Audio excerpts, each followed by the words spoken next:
bright early Friday morning, everyone. Happy Earth Day and welcome to the second part of the Climate Smart Agriculture Learning Series. I am Ami Melissa Chua, Country Director of the Philippines Partnership for Sustainable Agriculture, or PPSA, and I will be your host for this morning's session. To share briefly, PPSA is a multi-stakeholder partnership platform for agriculture catalyzed by Grow Asia and the Philippines Department of Agriculture to bring together various stakeholders to share best practices and initiate action-oriented dialogues and market-driven solutions towards agriculture and smallholder farmers' growth. Our activity this morning will be different from our usual learning sessions. Today, you will hear various companies as they present their innovative technologies, products, and services.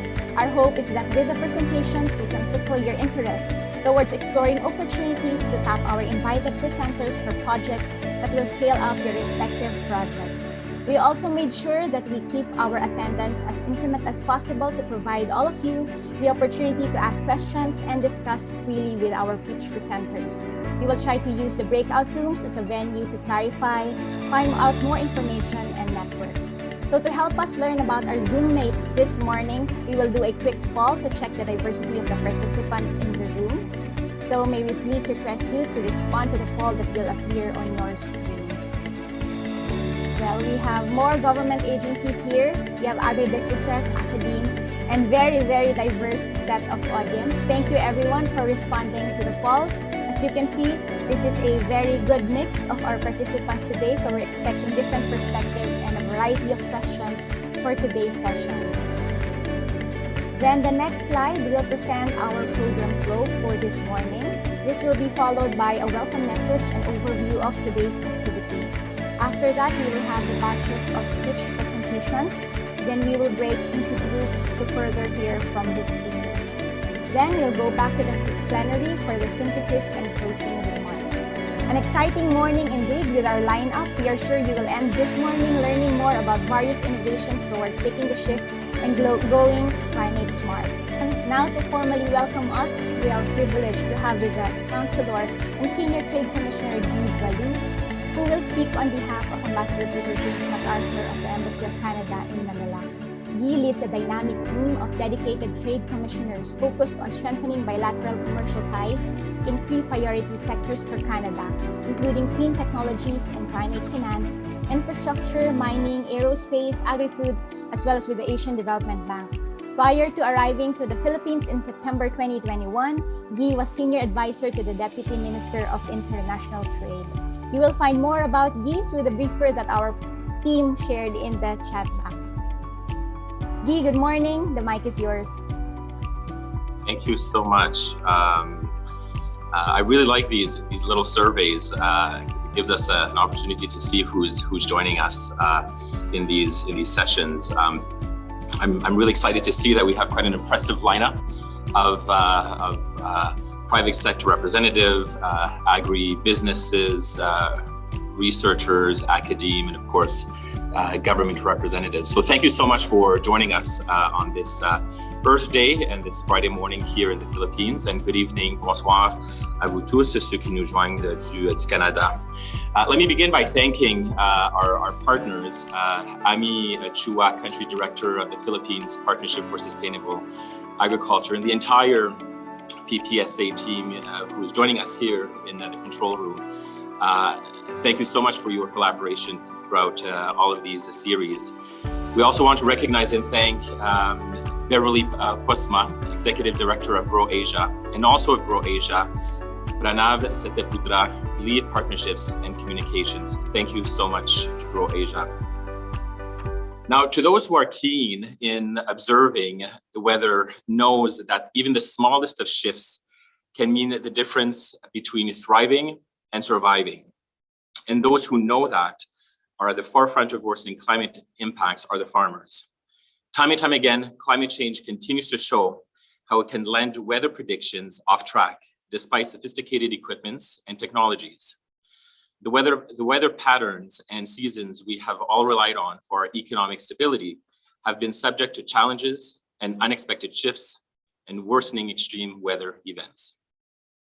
Our session today, coinciding with the global celebration of Earth Day, is a chance to collectively explore concrete strategies to adapt to climate change and instill systems for regenerative and sustainable agriculture.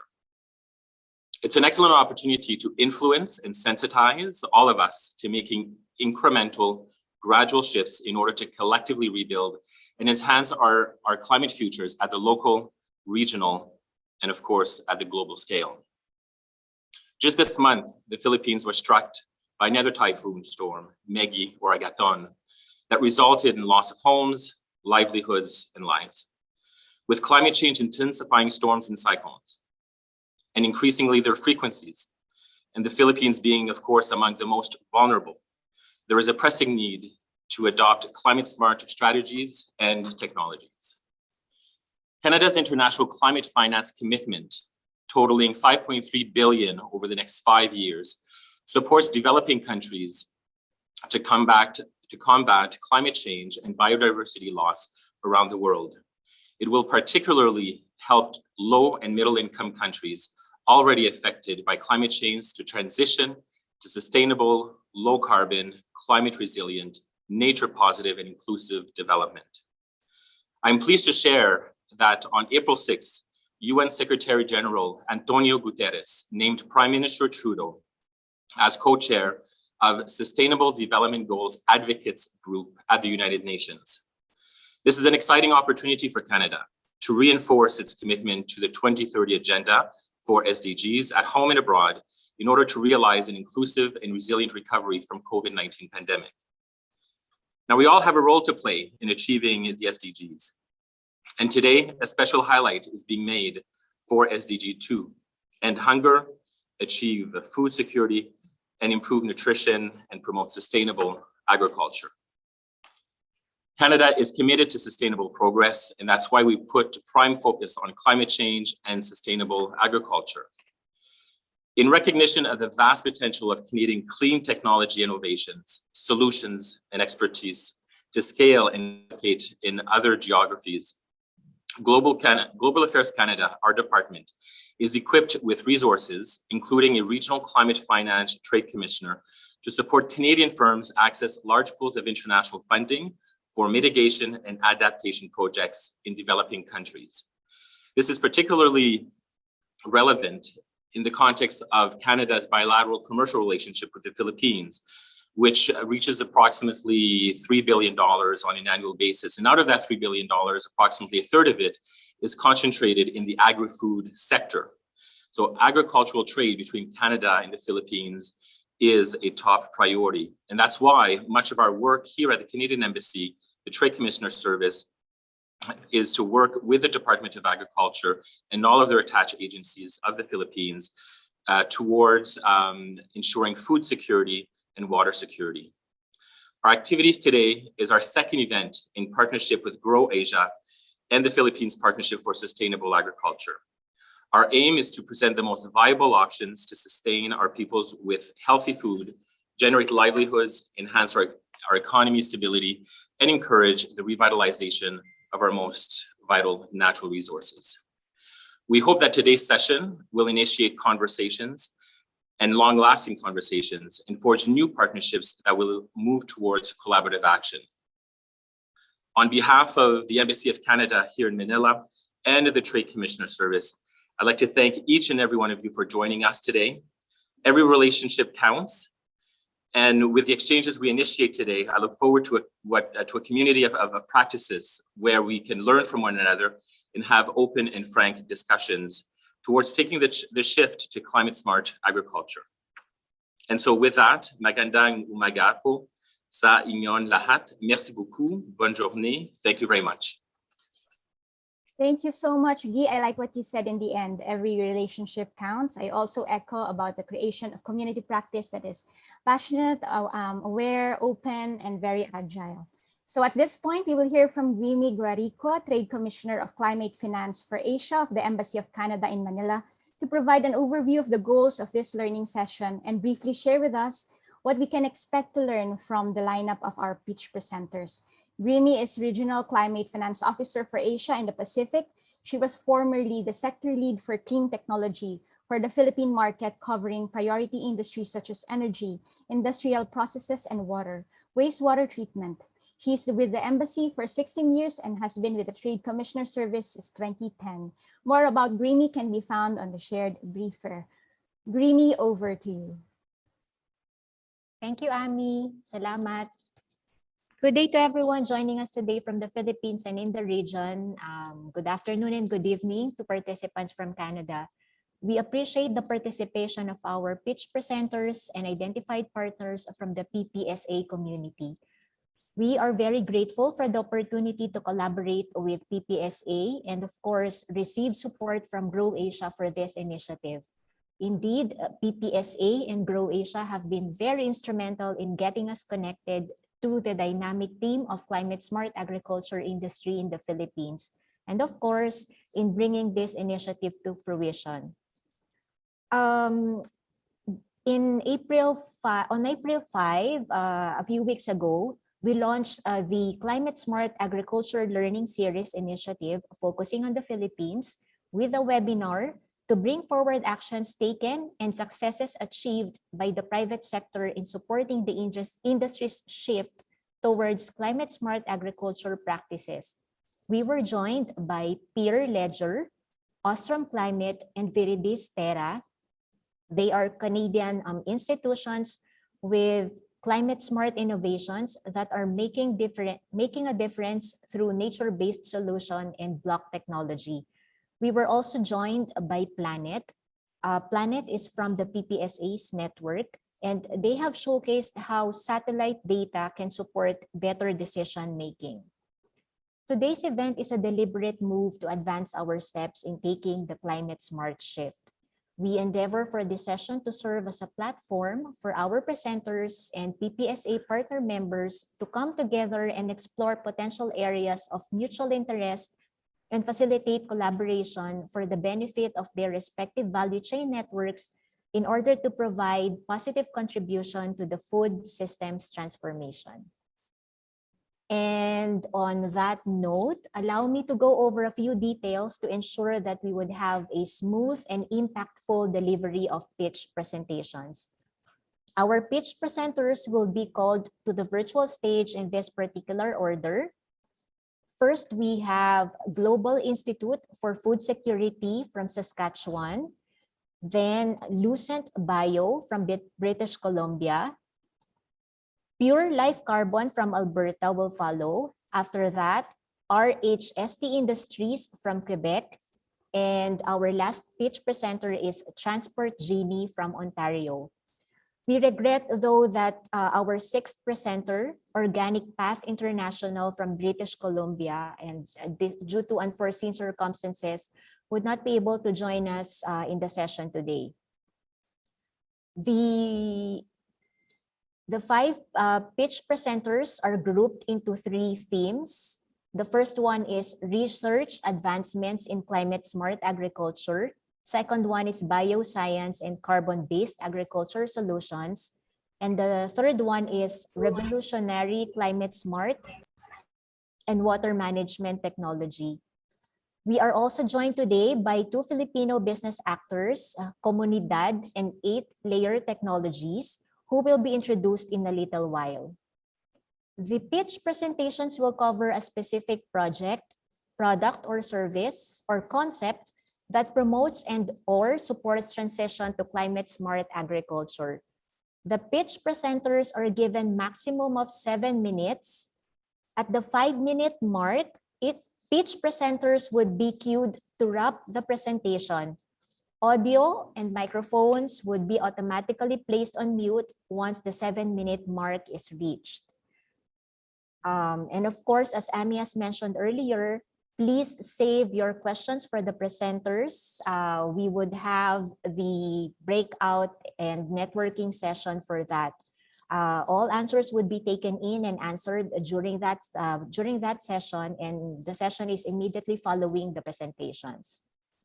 For our audience members, you will be directed to the breakout session theme you chose when you submitted your registration to the event. The breakout network session chats are meant to be short and sweet. It is what we call a fast encounter between our presenters and the audience members. But that does not mean that there wouldn't be an opportunity to engage further our presenters. The Canadian Trade Commissioner Service and PPSA will be of assistance to coordinate requests for follow-through discussions or one-on-one meetings. This will be scheduled and conducted separately. And with that, since we have covered the mechanics of our activities for today, we are now officially opening the pitch presentations. Good luck to all of our presenters for today. Maraming salamat po at magandang umaga po sa ating lahat.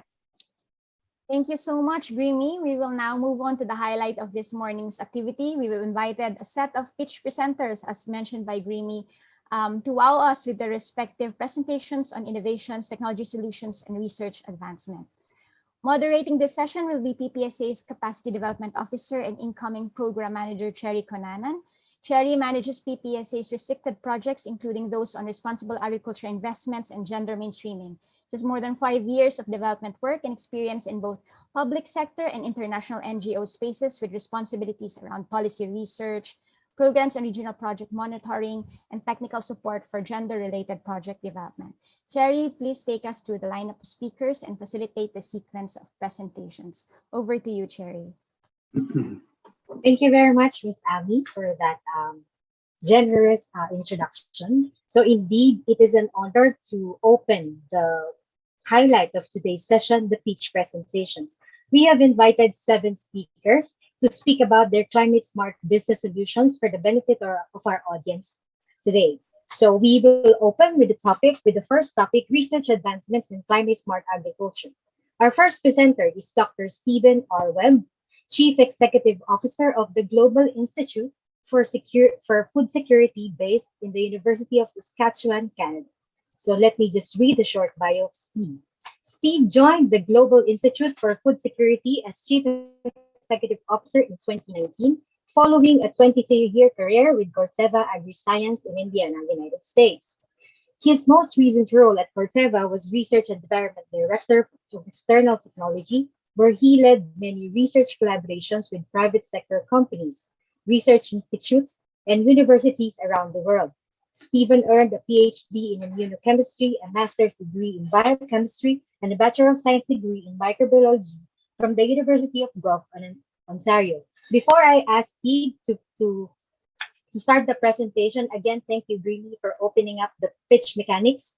Let me just repeat. Every speaker will be given 7 minutes to do their pitch presentation. I will button verbally on the 5-minute mark, and then the speaker should be able to complete the presentation by the 7th minute. So, Steve, are you ready? Please say yes, and we will trigger the timer right away. Yes, as soon as I get my slides up. Thank you very much. You have 7 minutes to do your presentation. The screen is yours. Thank you. Oh, hang on one second.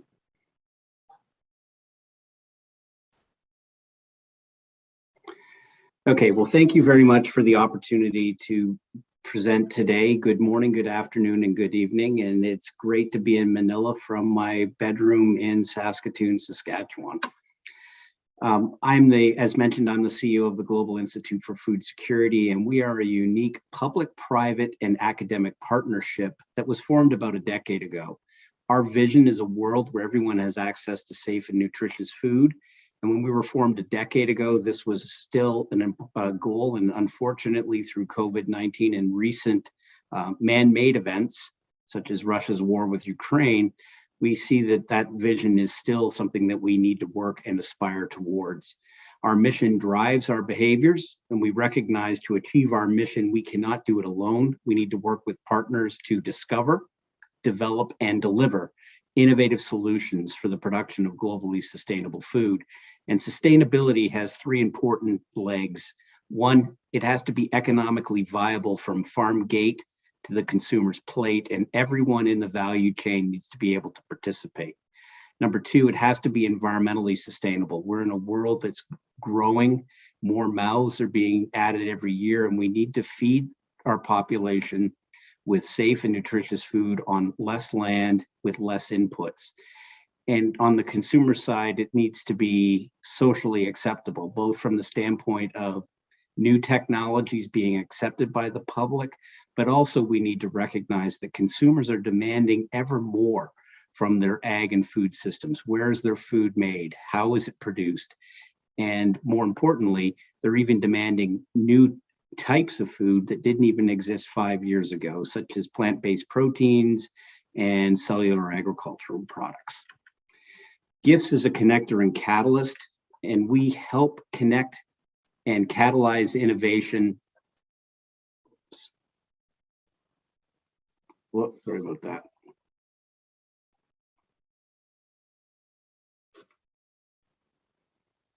Is my screen visible?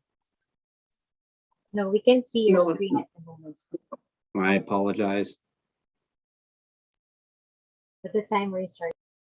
Yeah, I understand.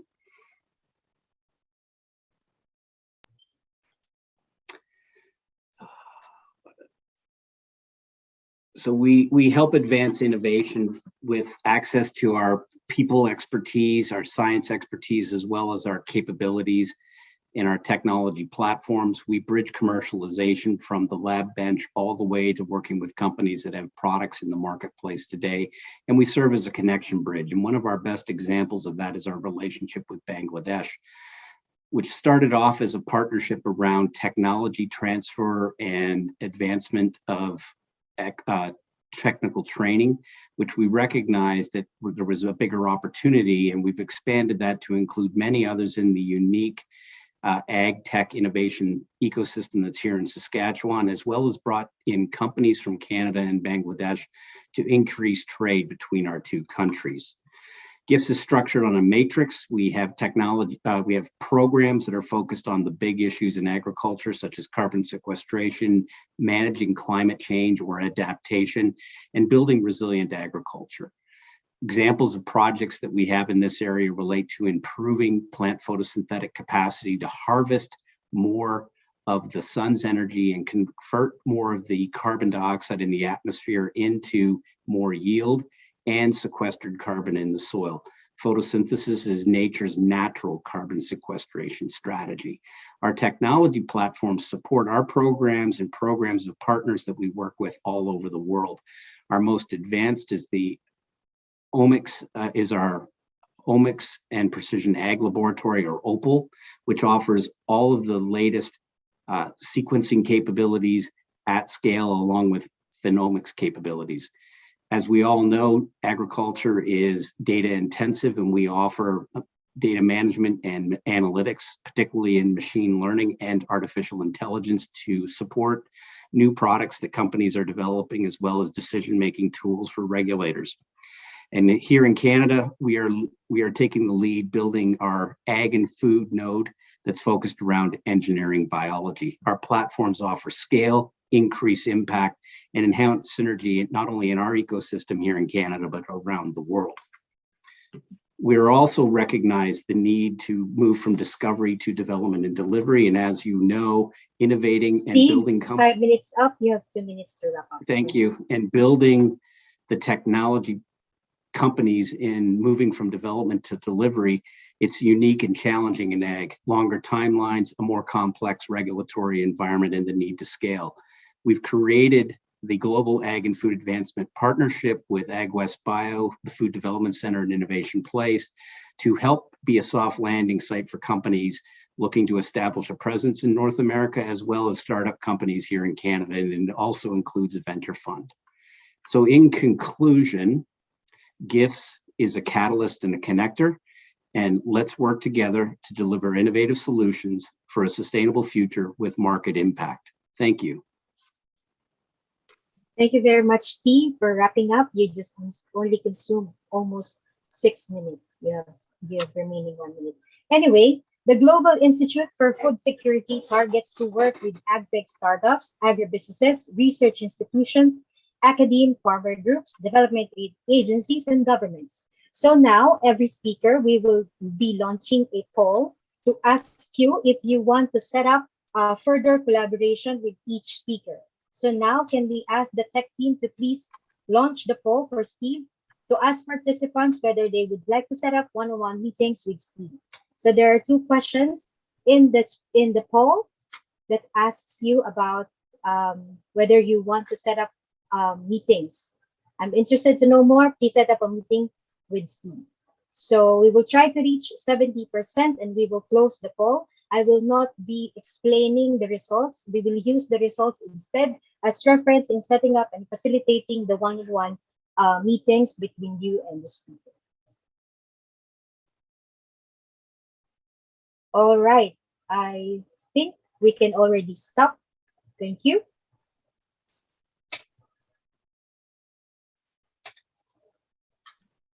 Okay, and now let us proceed with the next speaker. This is about the topic bioscience and carbon.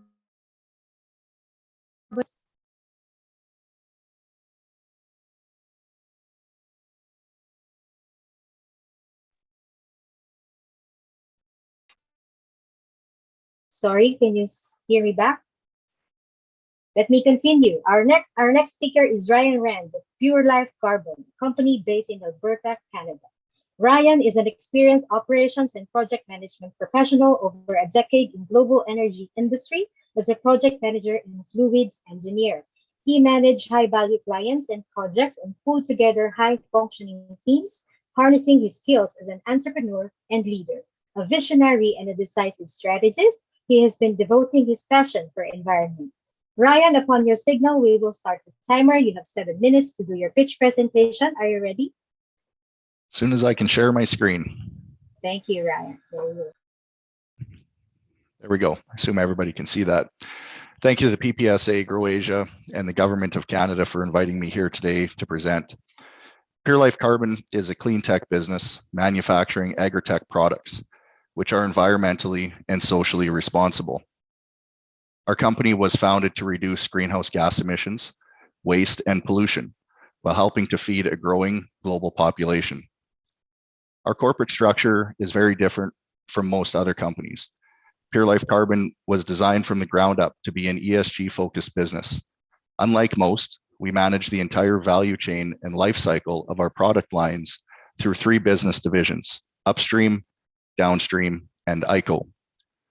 Our upstream division is responsible for reforestation, sustainable forestry management, and waste conversion through pyrolysis to raw carbon products. This division sells bamboo and a variety of carbon products for our own internal use, as well as other external uses. Our downstream division purchases raw carbon materials from our upstream division and manufactures them into finished advanced carbon multi-use products that replace polluting products like peat moss, coconut coir, stone wool, and other common materials used in the agricultural sector. Lastly, ICO, our environmental impact and carbon offset division, works within the other 2 divisions, optimizing, documenting, and presenting the environmental and social impact of our complete value chain. ICO essentially supports the ENS in our ESG commitment, helping each division understand and manage its impact while bringing to market high-value carbon offsets. Our flagship downstream products are unique, disruptive, and they define a new product category in the ag tech market, solving problems for growers that were unsolvable in the past. Preventative pest management, reusability, reduced transport, being friendly to the environment, and quality assurance are all ways we are not only better, but we are completely different than our competitors.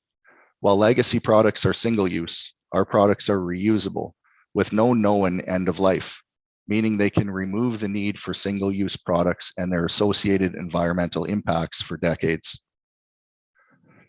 We have a true circular business model and complementary product offering. Because we manage our entire value chain from a business model perspective, organics grown from our forestry are then manufactured into carbon negative products. These products are reused many times, preventing the manufacturing and transport of new materials.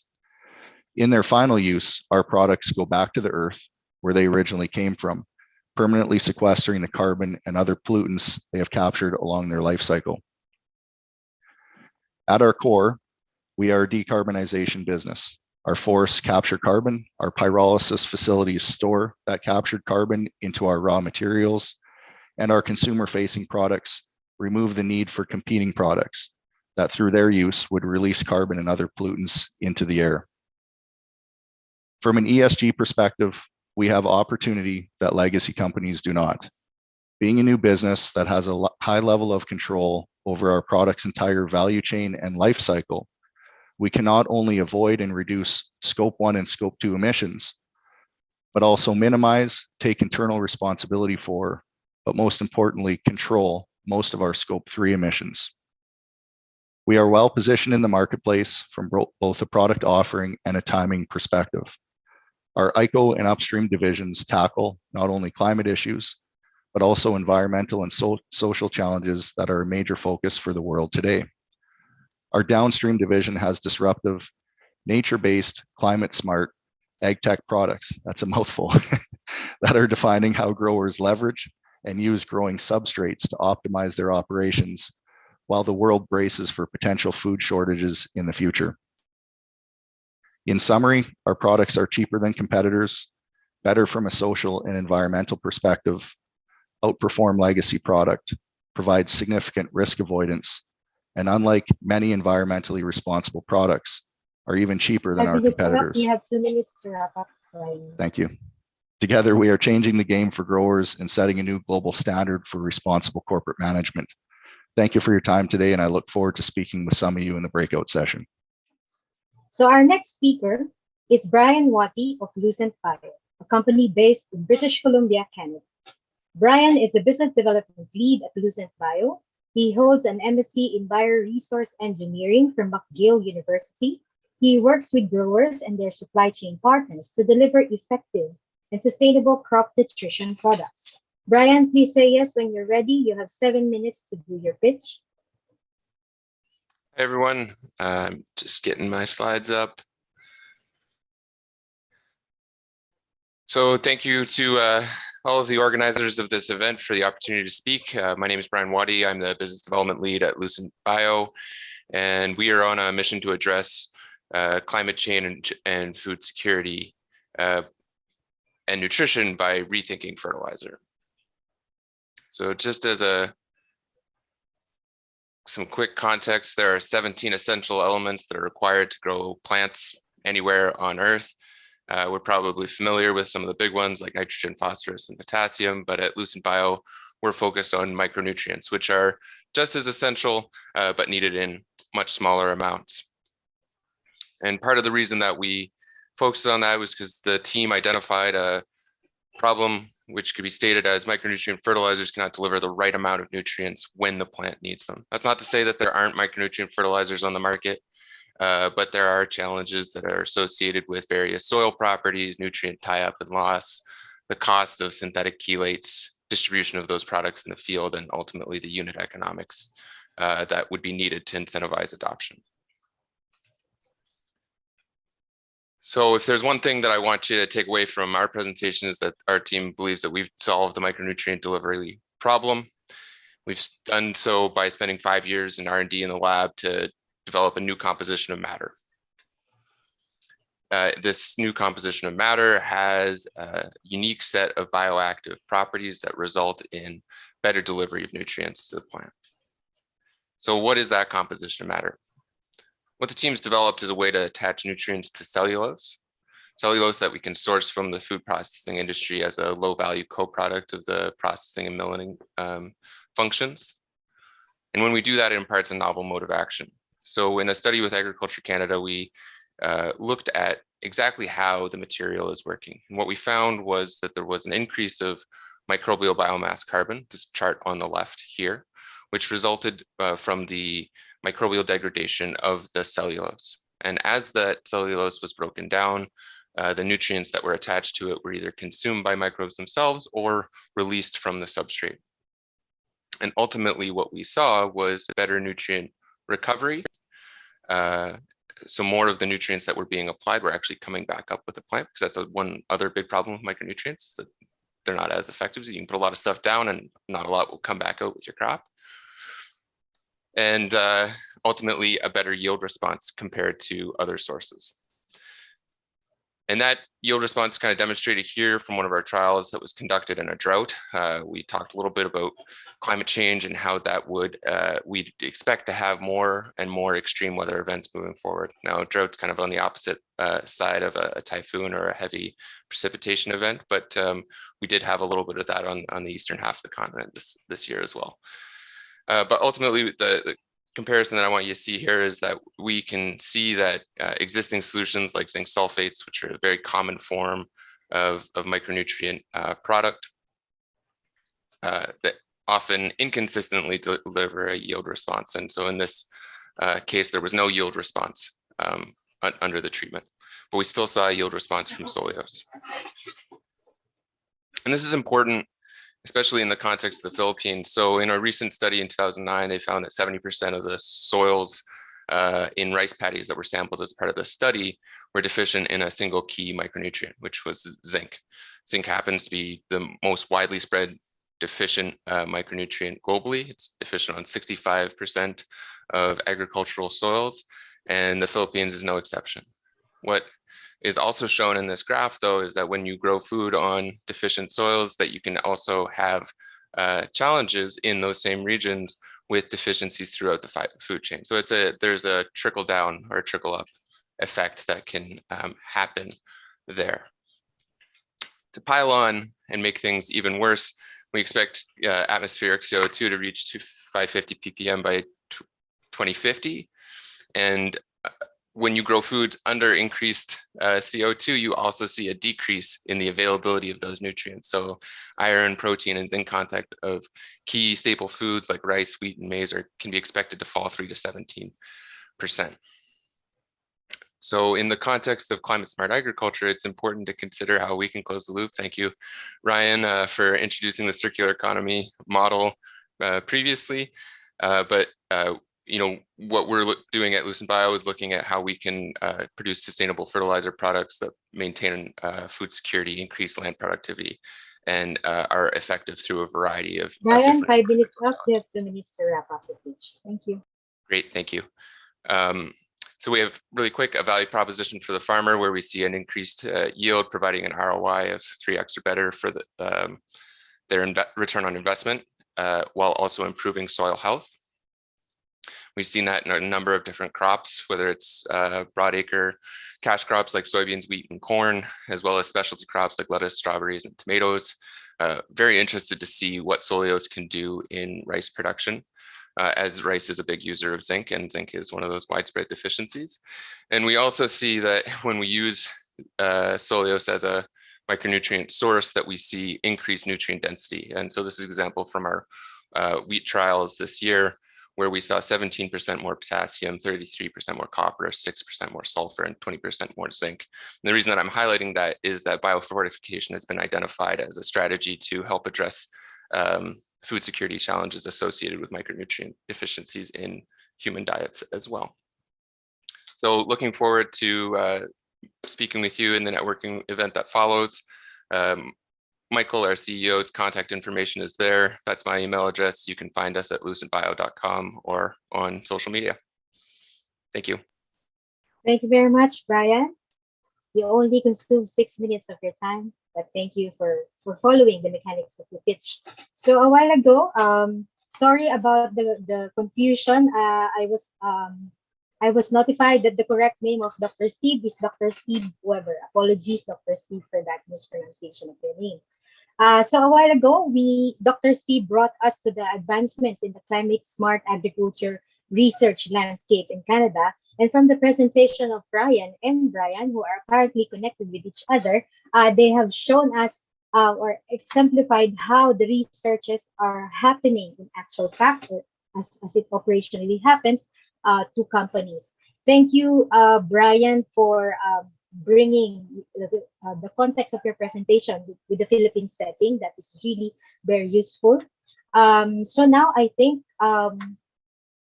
we have finished the first 2 batches of presenters. We will be transitioning to the next batch of presenters. I think I will have to forward the screen again to us. Thank you. Thank you so much, Cherry. Thank you. Such interesting presentations from our first batch of, or two batches of Canadian experts. Thank you so much. To all our attendees, please be reminded that you will have time to ask questions for our speakers later during the breakout session. Please save your questions and we'll allow you to unmute your mics later. So again, this morning, while we of course highlight the expertise from Canada towards helping organizations and smallholder farming communities in the Philippines adopt more sustainable practices, we are very grateful to the Embassy of Canada in Manila for accommodating 2 spots for additional presentations from the Philippines and allow, of course, Filipino technologies to be presented today. Cherry, may I invite you again to take the mic and introduce our next speakers. Thank you very much, Ms. Hams. Indeed, thank you very much to the Embassy of Canada for enabling us to fulfill this kind of strategic partnership, allowing us to get the chance to facilitate international and local collaboration with our partners, following the statements of Guy and Greeny this morning. So our next presenter is Felix Aike, the founder of Comunidad Global Private Company Limited, a tech company based in Singapore and Philippines focusing on weather and environmental information solutions. He has over 15 years of experience providing solutions to environment-critical industries within the Asia region.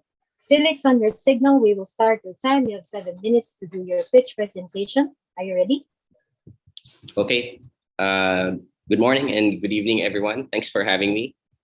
I'm Felix, the founder of Comunidad. Our company plans to empower climate resilient businesses and communities. We are focused on climate change adaptation. So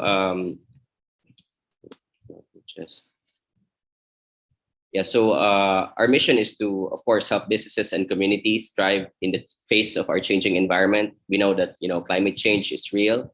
So in terms of climate change adaptation, we have 2 sectors. We have from the public sector and we also have from the private sector, which agriculture plays also a main role in terms of climate change adaptation. So this is our current impact for now. We are serving local governments in India, which we feel that the key to empowering climate smart agriculture is through local government.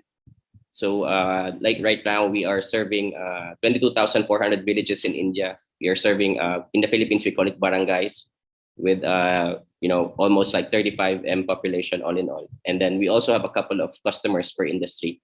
So I wanted to give you more about the problem that we are solving. Mostly the adapting to climate change also varies, right? Per territory. So in India, it's different. In Philippines, it's different. In Indonesia, it's different. We also have various risk contexts. The lack of access to localized data, mostly those are the issues that the customer face.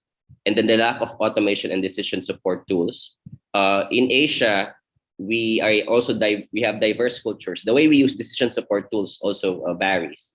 So some are comfortable with just simple tools. Some, want complex tools. So these are also the diversity that we face in terms of, understanding climate risk analytics. And then the existing solutions in the market now doesn't really go in depth to solve the customer problem, especially in agriculture. So we are here to help businesses and communities. We are here to help them identify the most important data sets for their operations and provide the most suitable decision support tools. And we want to go in depth to solve the problem. Mostly the private sector uses it for monitoring and safety, forecasting and modeling, risk and insurance, business continuity, compliance and ESG. Agriculture is part of it. And the national government mostly focuses on the safety and safety of people and assets. And what we are trying to achieve is we want to make it easy for everyone, to build the most suitable decision support tools. So our company invested in a lot of data sets locally, especially in Philippines and India. So we have the best data sets in the Philippines and India, not just global data sets, but also local data sets, sensor networks, alternative radars, and a lot more. But our platform, we want to make it easy for everyone to make those, to receive those intelligence. One of the customer stories for now is Assam state in India. which is prone to flooding, lightning, and thunderstorms. It has around 24,000 villages. So we have provided them the most suitable decision support tools, and now they're able to provide efficient alerts, even to the farming community in Assam State. And also with the Philippines, they are on to smart city initiatives. So mostly what we do is we engage in the local government, and the local government empowers the farming community, the agriculture community within the area. So we believe in that approach. And we also believe that education plays a major role in terms of climate change adaptation and decision support tools. So we are also engaging in schools to, of course, to provide the youth with the knowledge, so that when they go on to their careers, they're aware of these risks. And so what we are doing is we have various products. We offer it as a subscription. So we have platform, which is a no-code platform that customers can rapidly build. We have modules. These are for customers who wants to receive information. And we have software. We have mobile apps. We have a lot. So as you can see, we have invested in our delivery flexibility so that we can deliver it to various customers. Mostly in the private sector, we have a subscription approach, and in the government sector, we have a software approach because of the regulations within these sectors. And our target market now is we are just tapping Philippines and India. In 2023 and 2024, we are aiming to grow within the whole South Asia and South. Felix, 5 minutes up. You have 2 minutes to wrap up. Okay. So the difference between us and then the competitors is we mostly focus on solving the customer problem. So for example, if it's an agriculture company in the Philippines who is prone to an area of lightning, thunderstorm, flooding, then we focus on that data and then we give them the tools. A farmer doesn't want to view a portal or like a command center type. They just want to receive an SMS warning. Those types of variations we provide. So I'm not go through the other slides, but we have a team in India. We have a team in Southeast Asia, in the Philippines, and we recently got funded by Asia Development Bank, Venture ADB Ventures, and Wavemaker Partners, and we are doing fundraising so that we can further expand our solutions, especially to the agriculture sector. For now, we only have DCA Cambodia. We have a project called Commerce Smart Farming, where they enable the farmers to get just simple early warning alerts, distributed to thousands of farmers. So I'm looking forward to share our company more. If you have questions, just let me know later in the breakout session. Thank you very much. Thank you very much, Felix, for your presentation. So indeed, your presentation actually takes us back to reflect on the local context of digitization in the country. So we move on to the next presenter. Our next presenter is Jim Leandro Cano, an agritech consultant for 8Layer Technologies, an IT company in the Philippines that specializes in open source software development, big data, cybersecurity, and satellite internet solutions. Jim is an advocate for mainstreaming youth engagement across food systems processes as well as digital agriculture. Jim finished BS Agriculture, major in agricultural systems, and is doing his MS in development management and governance, both at the University of the Philippines, Los Baños. Jim is also holding leadership positions in various organizations for agriculturists and science policy think tanks. He also authored the publication Promoting Youth Engagement and Employment in Agriculture Food Systems of the 16th High-Level Panel of Experts of the UN Committee on World Food Security. Using his expertise, Jim also builds his career as an entrepreneur, establishing various startups along the lines of his advocacies. Jim, on your signal, we will start the timer. Are you ready? All right.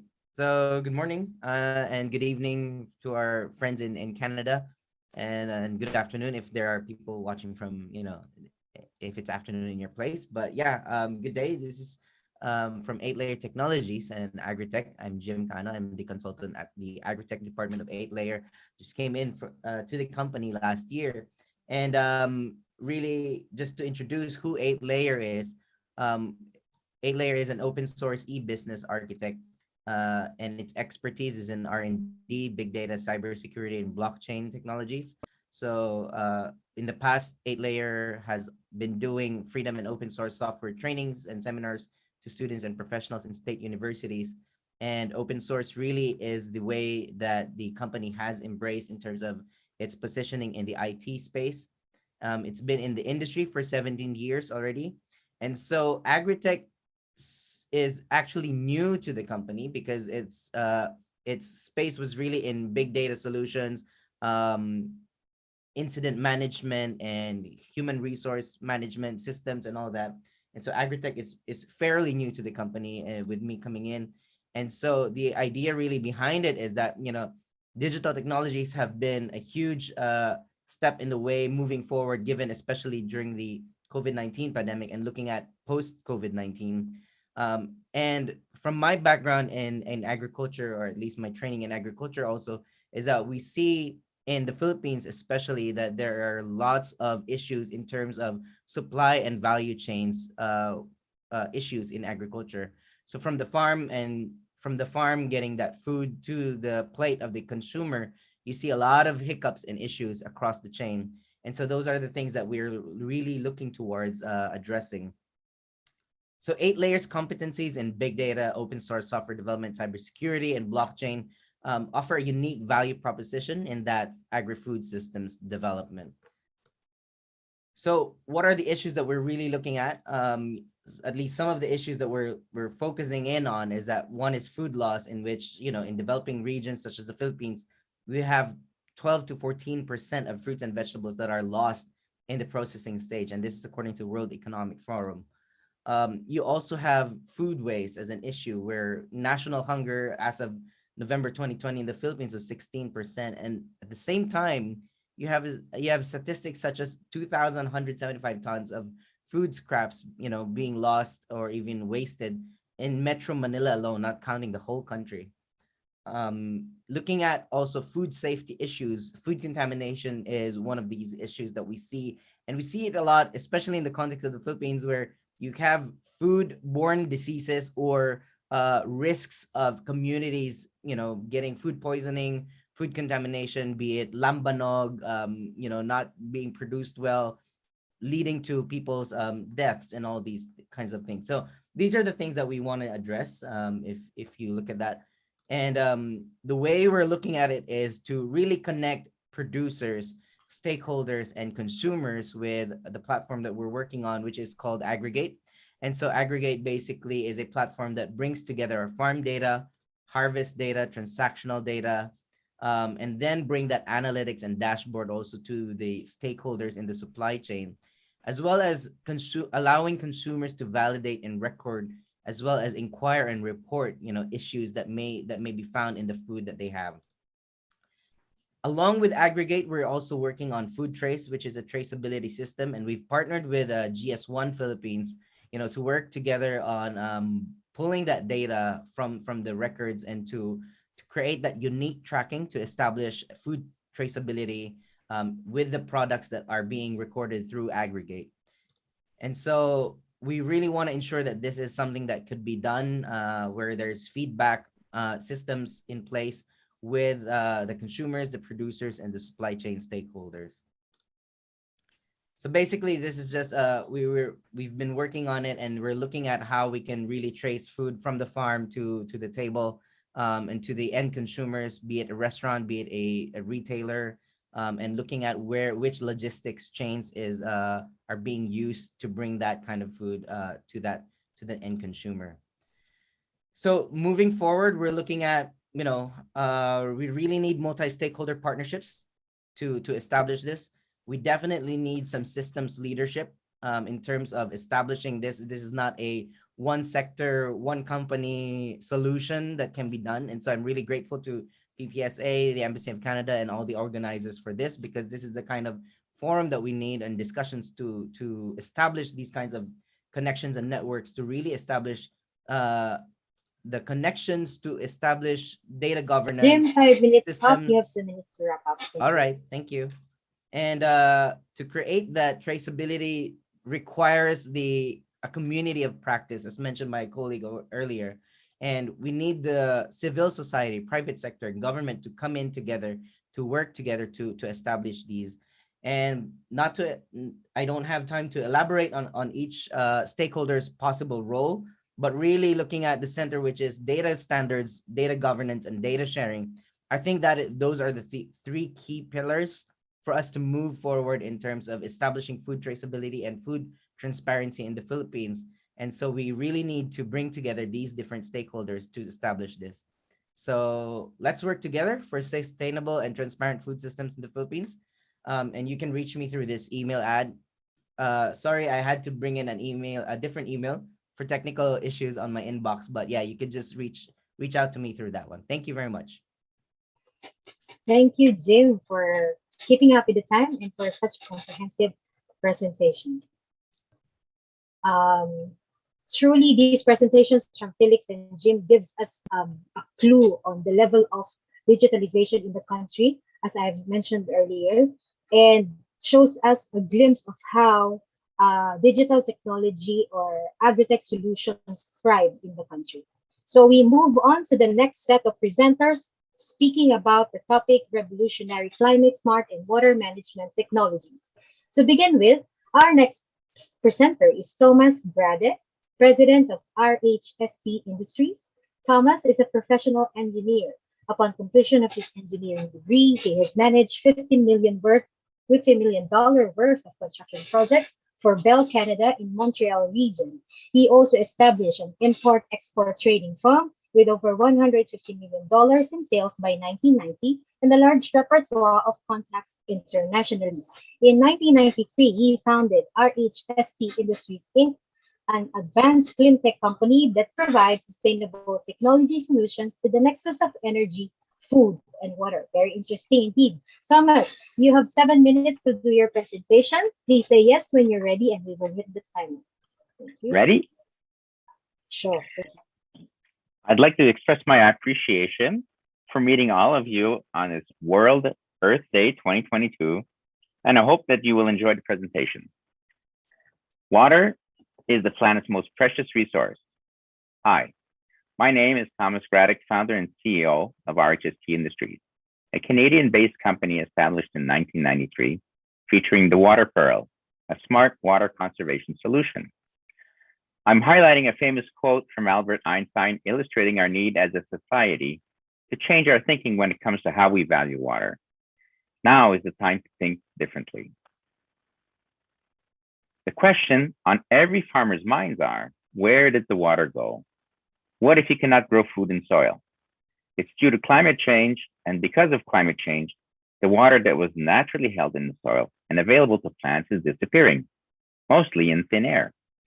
Food and water security is the next global crisis. Climate change will impact precipitation levels and hydrology and surface temperature, affecting conditions of soil biome and soil health. RHST approaches the issue of water efficiency with a nature-based solution. We focused on biomimicry to copy from nature, a solution that requires no human intervention. We developed a solution inspired from the lotus leaf and replicated it on 100% organic bees, obtaining super hydrophobic behavior to reduce water vapor pressure at the air-water interface and enable farmers to harvest groundwater. Simply put, our solution keeps more water in the soil by preventing its premature evaporation. RHST water pearls are uniquely positioned to serve the high water use ag market. The water pearls simply cover the root zone of the plant to inhibit the loss of water from evaporation, reducing water consumption by up to 30 to 50%, while increasing plant yield by up to 30% without the use of additional fertilizers. It offers flexible modular installation options for easy application and requires no maintenance, and has a 50+ year lifespan. Water propagates the health of soil, whereas evaporation is a major component of water use in agriculture.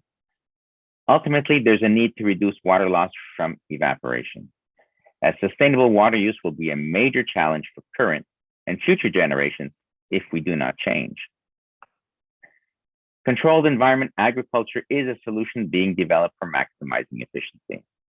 And water pearls provide multiple benefits in terms of shifting evaporation to transpiration, reducing water footprint, maximizing nutrient use efficiency, increasing growth rate, increasing shoot to root ratio, and healthier and more vigorous plants. In the slide, we enabled more product from the nursery to the field within shorter time frames. And you'll note in the red circle, the water pearls are covered with a layer of sand. Agriculture is dependent on water. However, how do we value water in agriculture? And how do we account for water loss by evaporation? We know what the risk of drought costs. Therefore, we should equate that value with the resource value. High-density hydroponics with water pearls can allow for variable plant distancing, improving the yield per square foot. Small farms can improve their revenue by increasing their harvest potential and taking up hydroponic cultivation with water pearls. Water pearls offer flexible density with all of the advantages of maximizing yield per square foot and with the ease of operation. To recap, water pearls enable high yield farming with simplicity, versatility, and more efficiently with less resources in soil, sand, substrates, or hydroponics.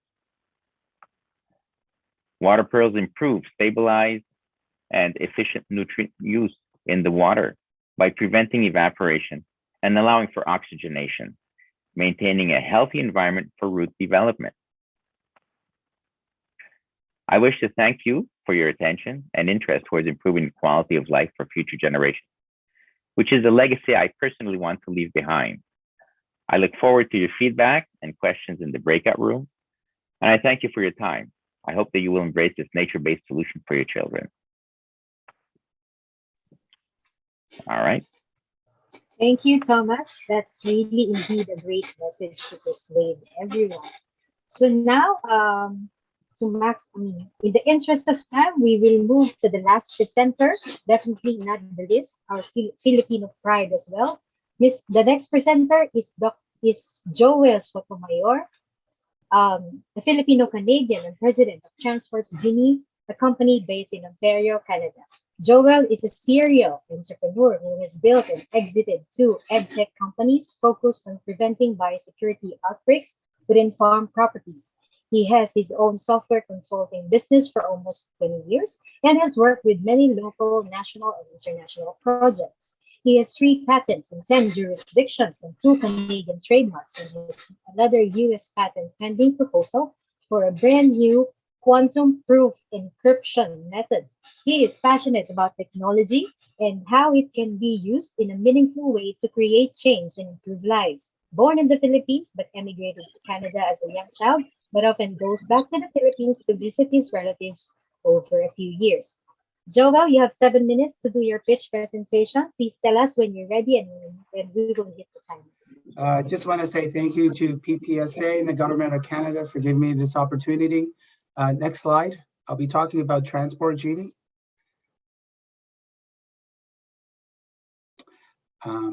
So Transport Genie was developed for one main purpose, which is animal welfare.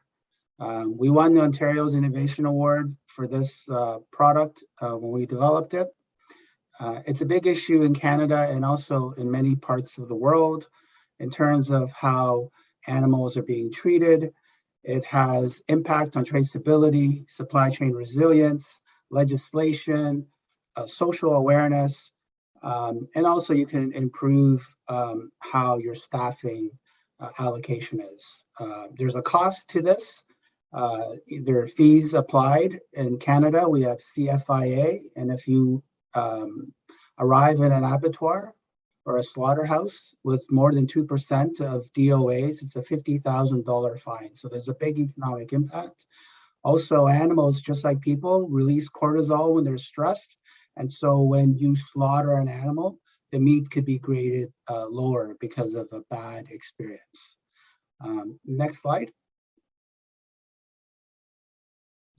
So we've created our own hardware from scratch.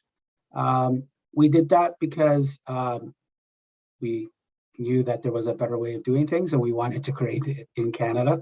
We got a big grant from the federal government through CAP, Canadian Agricultural Partnership. It was $1.2 million. They gave to my company and another organization to go and build Transport Genie. So we've made it very smart. It's an IoT device. Right now it's used for terrestrial transportation of animals, but it could be also used for fruits and vegetables and other important items, even medication. And then the items on the left, it's very interoperable. If anybody's a programmer on the call, there's a standard protocol called MQTT, and that's how machines talk to one another. We also have a CAN bus protocol. So just like in your cars, the communication between different devices is all done through CAN bus. And that's important because of COVID-19. We wanted to minimize contacts between people and animals, as you know, because of zoonosis. We have different types of sensors: CO2, ammonia, temperature, humidity. In terms of on the right-hand side, digitization and traceability, we also have that capability. We also do blockchain programming. We do, if anybody is in the blockchain space, we do layer 1 work with Ocean Protocol, and we improve on their code. Next slide. The main part of this slide is, or the main focus should be on the 4 little icons there. You have sensors on a tractor or a trailer. We have a link device which collects the sensor data. Our sensors are sent through BLE5, which is a 100-meter, in terms of a radius signal that's strong enough to be collected. Then it's sent to a private cloud, and then eventually a stakeholder somewhere can make a decision. Everything's automated and could also be bespoke depending on the situation that company is using it for. Next slide. This is just the list of markets that we have. We have customers in Canada, Australia, also in the EU, about to start in Mexico, and would also like to be in the Philippines. I think the second bullet point is very important because a lot of people don't know that there's lots of live animals exported on oceanic vessels. So there are in the Asian Pacific market, lots of animals are sent from Australia to many parts of Asia, all through ships. And in those containers, there are no sensors telling anybody what is going on in the payload or in the hull of the ship. So it's really important. 20%, I believe, arrive compromised from Australia to the Middle East in terms of goat production. So it is a really big issue. And the bottom part is livestock genetic companies. So performance testing. When you have very young birds, if they are coming from the same genetic stock and then get delivered to different places, some birds or a batch of birds may not perform as well as the other batch, and it's mostly due because of bad transportation events. So it's good to go and record this information in order to get better intelligence. Next slide. This is what we've done. You have 2 minutes to wrap up. Thank you. No problem. I think I have only 2 more slides. So this is just what we did in order to make our product better for COVID-19 and supply chain resilience problems while also addressing biosecurity concerns. Next slide. That's our team. Just a bunch of programmers, not very exciting. Next slide. And here is my contact info. You can reach me at hello or jsotomayor@transportgenie.ca. Thank you very much. Thank you very much, Joel, and thank you for sharing your contact information, just like Thomas earlier. But later on, we will be having a virtual networking session for you to be able to share more details about your company and as well as the others with the audience. So there you have it. Thank you to our speakers, again, most of you, for generously sharing your time and business solutions for the benefit of our participants today. thank you for tactfully managing your presentations according to the mechanics of the session. The results of the poll will be used. Well, by the way, a while ago, we launched a poll for the first presenter, but we stopped. We will be relaunching this poll at the end of the session, and we will use the same to set up one-on-one meetings with all of you, the participants who signify their interest to be connected to the organizations they are interested in and the speakers. But before we do that, and to immediately respond to the burning questions that the participants might have in the room at the moment, as I've said, the next session will be a virtual networking session wherein participants will have a chance to ask your questions and engage in a small group dialogue with our speakers through a breakout group session. So just so you know, upon registration, we have asked the participants to choose which breakout sessions they would like to attend for this virtual networking session. So again, may I reiterate, there will be 3 breakout sessions as mentioned by Amy a while ago. The first breakout session will be joined by Ryan Rand of Pure Life Carbon and Brian Watty of Lucent Bio. It's about bioscience and carbon-based agricultural products and solutions. This is suggested for large farm operators, agricultural growers, and fertilizers or crop seed industries. Moving on, the breakout session 2 will be joined by Joel Sotomayor of Transport Genie and Thomas Gradek of RHST Industries about revolutionary climate smart and water management technologies. This is suggested for most agri-food and farming entities seeking climate smart solutions. And lastly, for breakout session 3, Dr. Stephen Webb, Global Institute for Food Security, Climate Smart Agricultural Research Advancements. So there will be only one speaker for the breakout session 3. We have allotted 30 minutes to this segment. The tech team will facilitate your transfer to the breakout rooms. Kindly click join as it prompts in your screen anytime this moment.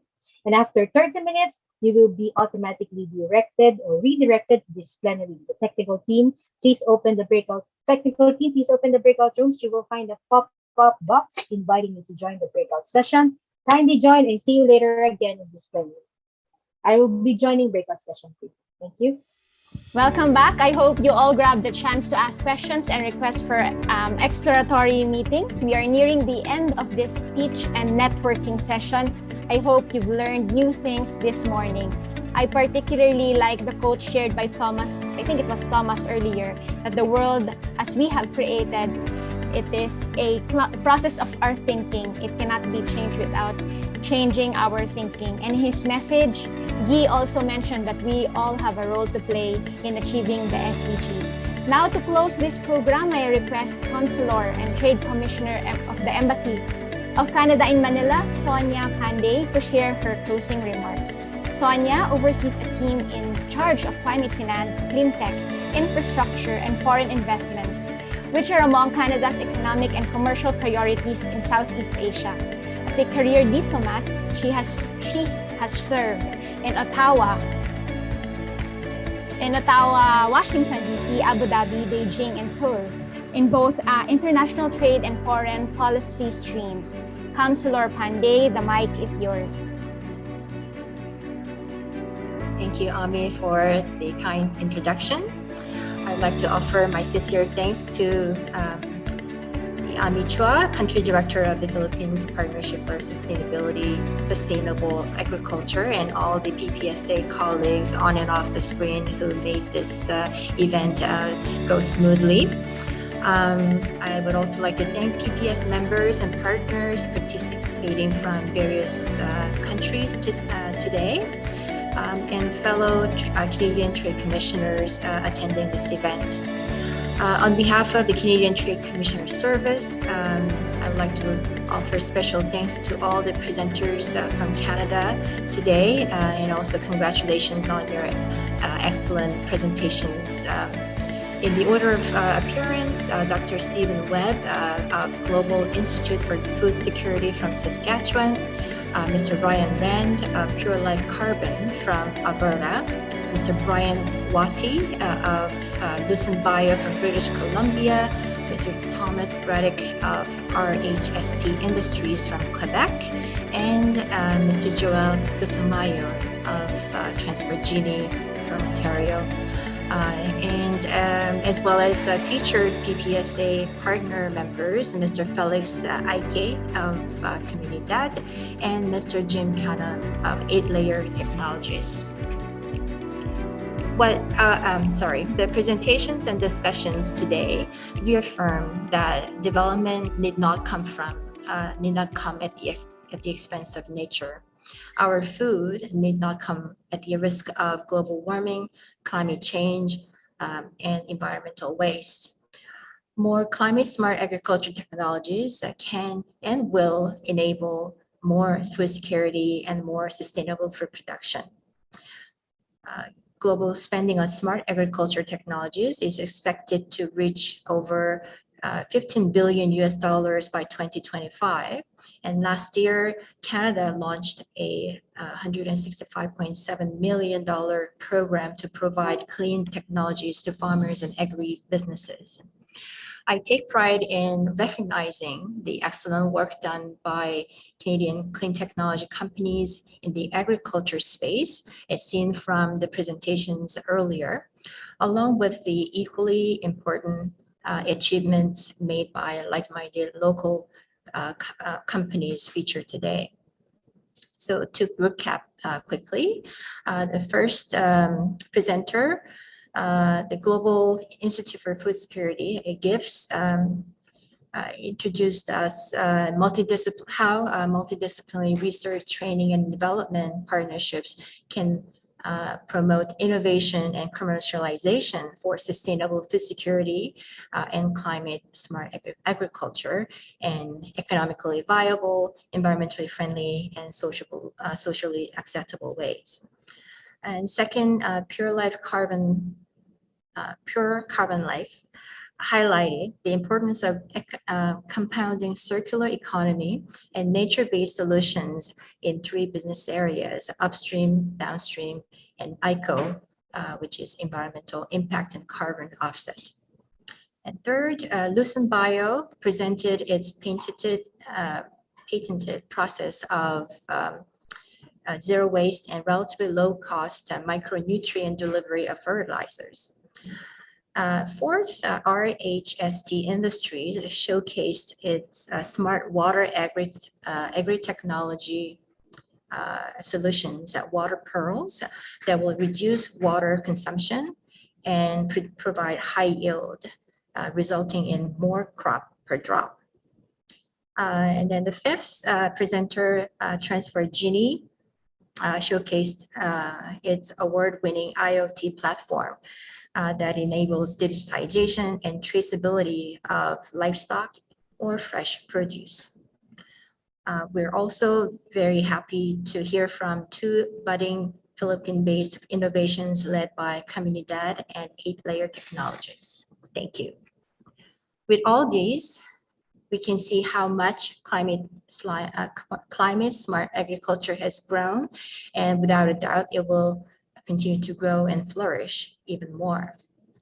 We at the Canadian Trade Commissioner Service recognize the strong potential for collaboration between our country's smart agriculture players. We see great opportunities for projects that will help make value chains more inclusive and sustainable. We're very excited by these opportunities to help identify and pave the way for greater synergies between Canada and the Philippines. I hope today's discussions allowed the presenters and the participants to take the initial steps in exploring areas for collaboration of mutual interest. We will be offering assistance in coordinating separate meetings post-event.